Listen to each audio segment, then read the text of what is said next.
What does KJV 16:11 historical scriptures say? Thoughtful face. Genesis 12:1-20 KJV 16:11. 1. Now the Lord had said unto Abram, Get thee out of thy country, and from thy kindred, and from thy father's house, unto a land that I will show thee. 2. And I will make of thee a great nation, and I will bless thee, and make thy name great, and thou shalt be a blessing. 3. And I will bless them that bless thee, and curse him that curseth thee, and in thee shall all families of the earth be blessed. 4. So Abram departed, as the Lord had spoken unto him, and Lot went with him, and Abram was 75 years old when he departed out of Haran. 5. And Abram took Sarai his wife, and Lot his brother's son, and all their substance that they had gathered, and the souls that they had gotten in Haran, and they went forth to go into the land of Canaan, and into the land of Canaan they came. 6. And Abram passed through the land unto the place of Sichem, unto the plain of Moreh. And the Canaanite was then in the land. 7. And the Lord appeared unto Abram, and said, Unto thy seed will I give this land, and there builded he an altar unto the Lord, who appeared unto him. 8. And he removed from thence unto a mountain on the east of Bethel, and pitched his tent, having Bethel on the west, and Hai on the east, and there he builded an altar unto the Lord, and called upon the name of the Lord. 9. And Abram journeyed, going on still toward the south. 10. And there was a famine in the land, and Abram went down into Egypt to sojourn there, for the famine was grievous in the land. 11. And it came to pass, when he was come near to enter into Egypt, that he said unto Sarai his wife, Behold now, I know that thou art a fair woman to look upon. 12. Therefore it shall come to pass, when the Egyptians shall see thee, that they shall say, This is his wife, and they will kill me, but they will save thee alive. 13. Say, I pray thee, thou art my sister, that it may be well with me for thy sake, and my soul shall live because of thee. 14. And it came to pass, that, when Abram was come into Egypt, the Egyptians beheld the woman that she was very fair. 15. The princes also of Pharaoh saw her, and commended her before Pharaoh, and the woman was taken into Pharaoh's house. 16. And he entreated Abram well for her sake, and he had sheep, and oxen, and he asses, and men servants, and maidservants, and she asses, and camels. 17. And the Lord plagued Pharaoh and his house with great plagues because of Sarai Abram's wife.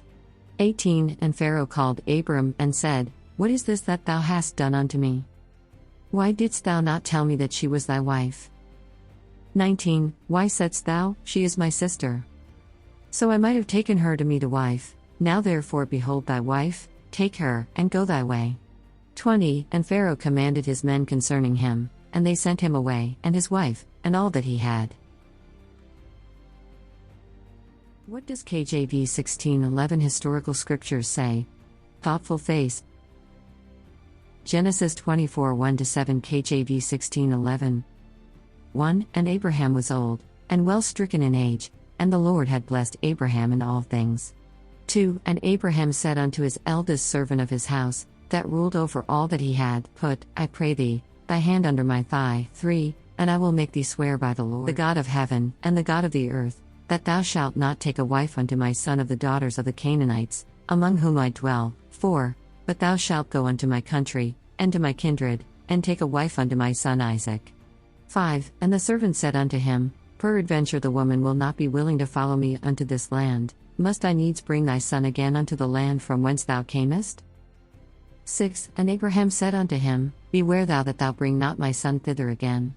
7. The Lord God of heaven, which took me from my father's house, and from the land of my kindred, and which spake unto me, and that sware unto me, saying, Unto thy seed will I give this land, he shall send his angel before thee, and thou shalt take a wife unto my son from thence. What does KJV 16:11 historical scriptures say? Thoughtful face. Genesis 37:23-36 KJV 16:11. 23. And it came to pass, when Joseph was come unto his brethren, that they stripped Joseph out of his coat of many colors that was on him. 24. And they took him, and cast him into a pit, and the pit was empty, there was no water in it. 25. And they sat down to eat bread, and they lifted up their eyes and looked, and, behold, a company of Ishmaelites came from Gilead with their camels bearing spicery and balm and myrrh, going to carry it down to Egypt. 26. And Judah said unto his brethren, What profit is it if we slay our brother, and conceal his blood?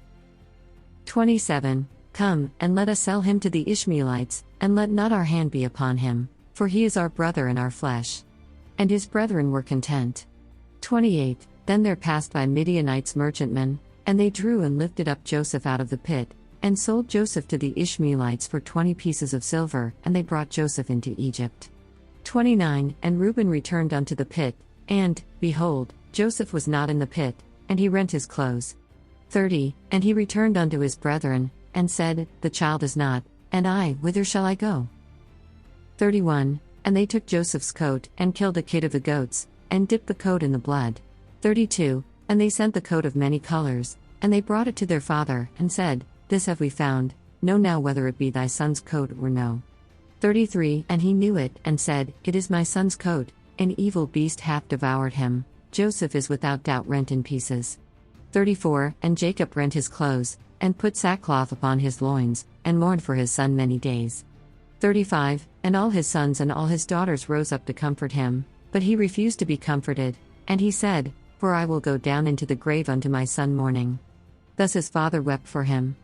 36 And the Midianites sold him into Egypt unto Potiphar, an officer of Pharaoh's, and captain of the guard. What does KJV 16:11 historical scriptures say? Thoughtful face. Psalm 83 1-18 KJV 16:11.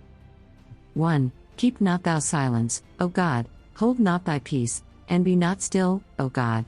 2. 4. Lo, thine enemies make a tumult, and they that hate thee have lifted up the head. 3. They have taken crafty counsel against thy people, and consulted against thy hidden ones. 4. They have said, Come, and let us cut them off from being a nation, that the name of Israel may be no more in remembrance. 5. For they have consulted together with one consent, they are confederate against thee. 6. The tabernacles of Edom, and the Ishmaelites, of Moab, and the Hagarenes. 7. Gebal, and Ammon, and Amalek, the Philistines with the inhabitants of Tyre. 8. Assur also is joined with them, they have holpen the children of Lot. Selah.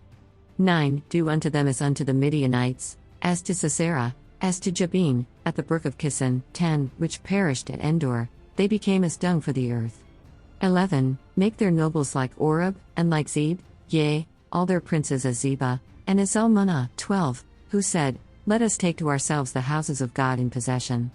13. O my God, make them like a wheel, as the stubble before the wind. 14. As the fire burneth the wood, and as the flame setteth the mountains on fire. 15. So persecute them with thy tempest, and make them afraid with thy storm. 16. Fill their faces with shame, that they may seek thy name, O Lord. 17. Let them be confounded and troubled forever, yea, let them be put to shame, and perish. 18. That men may know that thou, whose name alone is Jehovah, art the most high over all the earth. What does KJV 16:11 historical scripture say? Thoughtful face. Acts 7 2-46, 47-60 KJV 16:11. 2. And he said, Men, brethren, and fathers, hearken. The God of glory appeared unto our father Abraham, when he was in Mesopotamia, before he dwelt in Haran. 3. And said unto him, Get thee out of thy country, and from thy kindred, and come into the land which I shall show thee. 4. Then came he out of the land of the Chaldeans, and dwelt in Haran, and from thence, when his father was dead, he removed him into this land, wherein ye now dwell. 5. And he gave him none inheritance in it, no, not so much as to set his foot on, yet he promised that he would give it to him for a possession, and to his seed after him, when as yet he had no child. 6. And God spake on this wise, that his seed should sojourn in a strange land, and that they should bring them into bondage, and entreat them evil 400 years. 7. And the nation to whom they shall be in bondage will I judge, said God, and after that shall they come forth, and serve me in this place. 8. And he gave him the covenant of circumcision, and so Abraham begat Isaac, and circumcised him the 8th day, and Isaac begat Jacob, and Jacob begat the 12 patriarchs.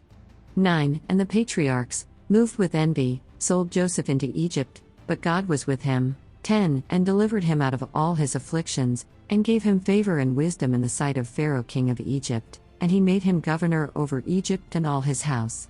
11. Now there came a dearth over all the land of Egypt and Canaan, and great affliction, and our fathers found no sustenance. 12. But when Jacob heard that there was corn in Egypt, he sent out our fathers first. 13. And at the second time Joseph was made known to his brethren, and Joseph's kindred was made known unto Pharaoh. 14. Then sent Joseph, and called his father Jacob to him, and all his kindred, 75 souls. 15. So Jacob went down into Egypt, and died, he and our fathers. 16. And were carried over into Sichem, and laid in the sepulchre that Abraham bought for a sum of money of the sons of Emor the father of Sichem. 17. But when the time of the promise drew nigh, which God had sworn to Abraham, the people grew and multiplied in Egypt. 18. Till another king arose, which knew not Joseph. 19. The same dealt subtly with our kindred, and evil entreated our fathers, so that they cast out their young children, to the end they might not live.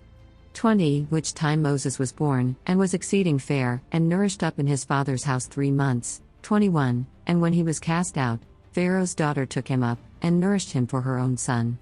22. And Moses was learned in all the wisdom of the Egyptians, and was mighty in words and in deeds. 23. And when he was full 40 years old, it came into his heart to visit his brethren the children of Israel. 24. And seeing one of them suffer wrong, he defended him, and avenged him that was oppressed, and smote the Egyptian. 25. For he supposed his brethren would have understood how that God by his hand would deliver them, but they understood not.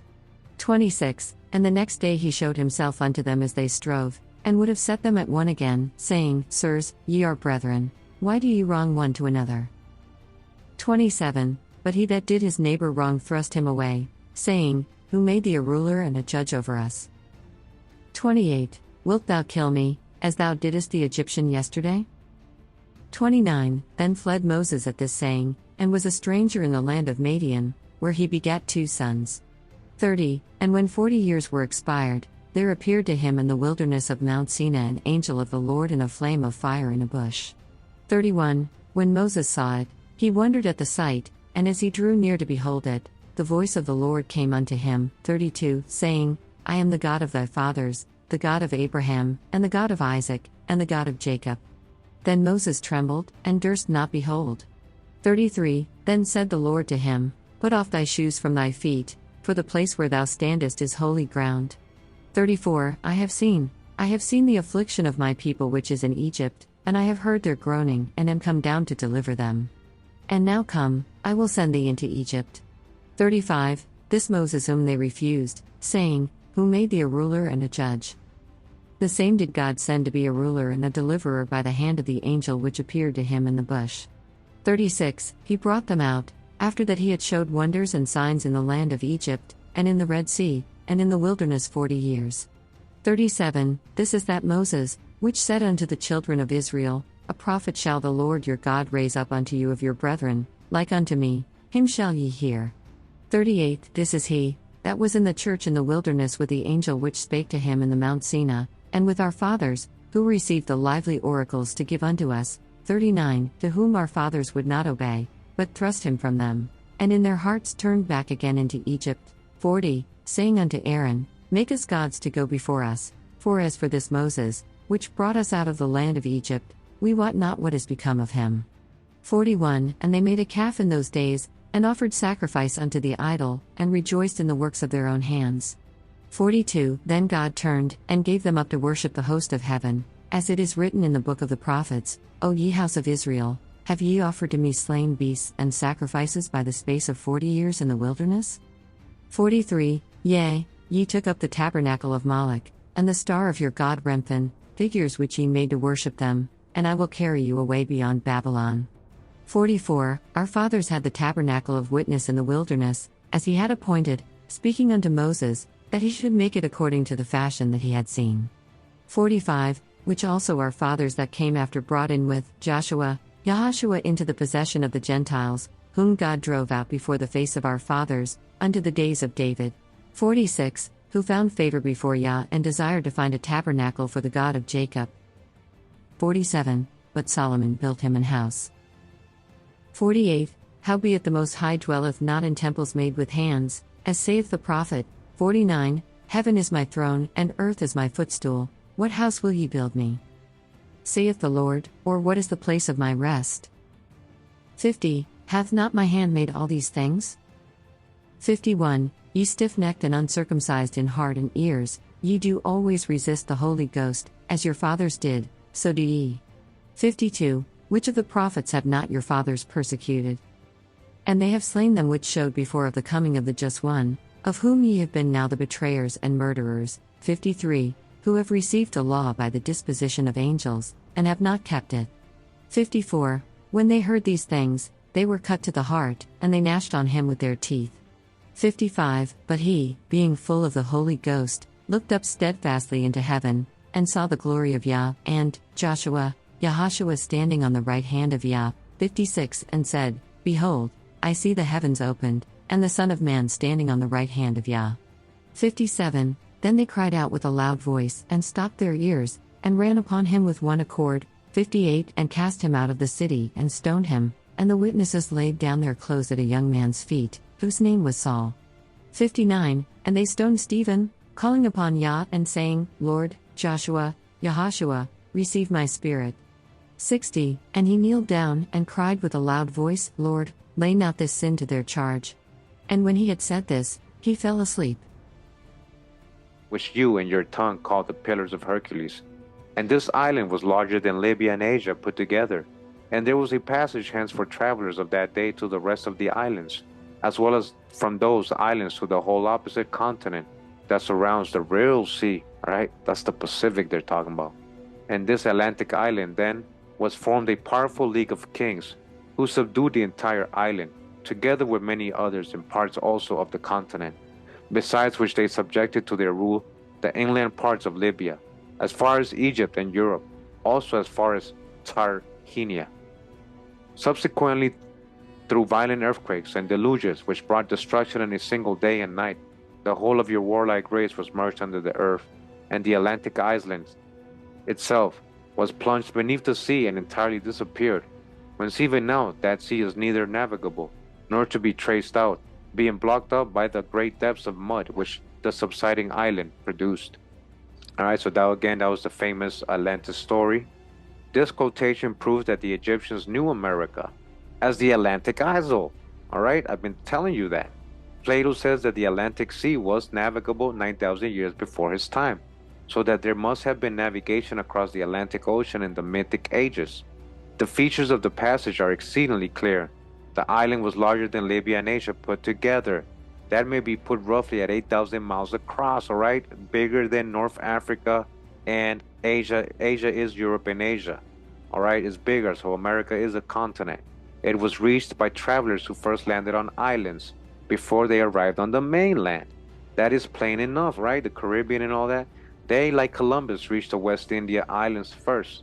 The cause of the destruction mentioned was earthquakes. This points to the volcanic regions of Central America and the Andes, where such disasters have occurred in modern times with melancholy frequency.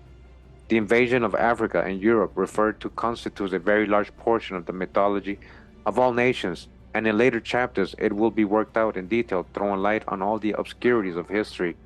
This is the comment. Now a little argumentation is necessary. And he says, learned men generally have adopted the theory that this Atlantic isle must be some island between the two hemispheres that has actually sunk, but the theory will not admit of the slightest examination. In the first place, it is absolutely contrary to the nature of things and therefore impossible. What is an island? An island has no independent existence. It is simply an outlying part of a continent, all right? Like the top of mountains, right? So it's really connected still. It's just sticking out, right? That's what an island is. It's just saying it's just a part of a mountain that's sticking out. It's still part of another continent. So depressed at its size that water flows around it. England, for instance, is part of the continent of Europe with a shallow channel, right? So England is still connected to Europe. It's not an island, right? That's what he's letting you know. But England is just as much as a part of America as it is of France, okay? It's still connected to America too. It's just water in between, right? The waters of the Atlantic are, comparatively speaking, a small quantity of water lying in a depression of the vast crust of the earth. To talk, therefore, of an island sinking is to talk of an island sinking not into the water, but into the crust of the earth, that is to say, into itself, which is absurd. But in the second place, if an island could sink at all, this Atlantic isle could not possibly sink in the Atlantic Ocean. Learned men who believe in the sunken island could never have measured distances. They must have jumped to conclusions without a thought. Let the Atlantic Ocean be computed at 4,000 miles across. All right, pay attention to what he's going to say. Because remember, Plato described how big Atlantis was. So if it was that big, how could it sink in the Atlantic when the Atlantic is not even that big? So listen to what he says. It says, let the Atlantic Ocean be computed at 4,000 miles across. The quotation makes the island some 8,000. How? Therefore, in the name of foot rules and yardsticks, could an island 8,000 miles wide exist at all, and an ocean only 4,000 miles wide, to say nothing of sinking? The theory may be dispatched as a joke or as an illustration of the trick of putting a shilling into a sixpenny piece. Yet upon this extraordinary blunder, the histories of the human race are written. I've been trying to explain that to everybody. It's clearly described as bigger than Asia and Libya, all right? Bigger than the Atlantic Ocean itself. So how could it be in the Atlantic Ocean, all right? That was just parts of it went down, parts of it as the oceans rose. While the histories of America are veiled or supposed to have been lost, those of Africa, Europe, and Asia have been overloaded with what does not belong to them. Oh, I'm going to repeat that again. All right, Amarukans, listen up. While your history of America are veiled or supposed to have been lost, those of Africa, all right, Pan-Africanism, Europe, and Asia have been overloaded with what does not belong to them. It does not belong to them.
In 2007, when I'd gone to Dominican Republic, big ups to my Dominican family, Madre and Vicky, a family that we were staying with down there, because I was down there on some spiritual business. Young girl by the name of Catherine. She's the first one I ever heard in my life come out of her mouth saying that the Moors are the original peoples of the Americas and that they own the land. Well, my mouth fell on the ground back in 2007 when I heard that, but I still couldn't make the connection of Indian and Moor. So when I had joined the temple back in like January 2008, Moor Science Temple number 19, I had a brief stint in the temple. After that, I had to, leave and find out truths and things on my own. But the Grand Governor, Heru Ranisiel, was very implementive in building on that, of what the young child Catherine had told me in the Dominican Republic, and he showed me the truth of the matter. But here's something I want to share with y'all, and it's right here. It says, of course, this is from the book Ancient and Modern Britain. It's page 374, and it says, still, this does not show these people to us in a stronger light than that in which they are placed by 19th century writers. This tells us that England was overrun last century by large companies of marauders who soared upon the agricultural castes of England, much as they did in Ireland and Scotland, to the great terror of these agriculturalists. And these oppressors were black oppressors, like those of the Welsh Mabinogian, whatever that is, Mabinogian, that's how it looks like it's pronounced. The Englishmen who had colonized the western shores of the Atlantic not more than a generation or two before Gross spoke of the Indians there as being as black as gypsies. In 1676, the native races of New England were spoken of indifferently as Indians and Moors. And our British Indians are also remembered as Moors. Therefore, Gross is virtually telling us that large companies of Moors or black people roamed up and down the country, rather more than 100 years ago, taking very considerable contributions from the farming classes and others, besides being possessed of many fierce and aggressive qualities. And these Moors, at that quite recent period, had not relinquished the custom that distinguished those black people against whom Caesar fought. Those 18th century Moors were also painted people. So this right here is telling you that Indians are Moors. They're one and the same. And I give thanks to Catherine, 2007, for that knowledge she had imparted to me, a child. At the time, I was 36 years old, and out the mouth of babes sprang forth the truth. And I also give thanks to Grand Governor Heru Ranisiel during my time in the temple for bringing this to light. And Indian and Moors are one and the same. And as well as Prince Elimus Uriel Bey of the Kingdom of Admortium. So people, stop arguing back and forth. This stuff is historically recorded. It's well over 400 and 500 years old. The Indians and Moors are the same people. The treaty applies. Morocco was over here. Go and look up the 5th century Connecticut church. 5th century church in Connecticut, Kukaponza Forest, Connecticut, put there by Moroccan Moors. The landmark is over in Hajj Mamoun Rock in Fickwick, Morocco. Also, go and look at the Bourne Stone in Kamasakumkan in Cape Cod Bay, Massachusetts. Written in Punic Iberian, which is actually Phoenician, Canaanite, Carthaginian writing. They're the same people. The land claim, proclamation of annexation, do not deface. With this, Hanno takes possession. Just go and read it for yourself. Not only that, read the book, Phoenician Origins of Britons, Scots, and Anglo-Saxons. It tells you that in the syllabarian phonology of the Amaru, who were predecessors of the Canaanites and Phoenicians, or, a composite of those people, the Canaanite, that in their language they called themselves Moor, and it was spelled of various different ways, M-U-R, M-O-R. So go and read this stuff for yourself. It's right here.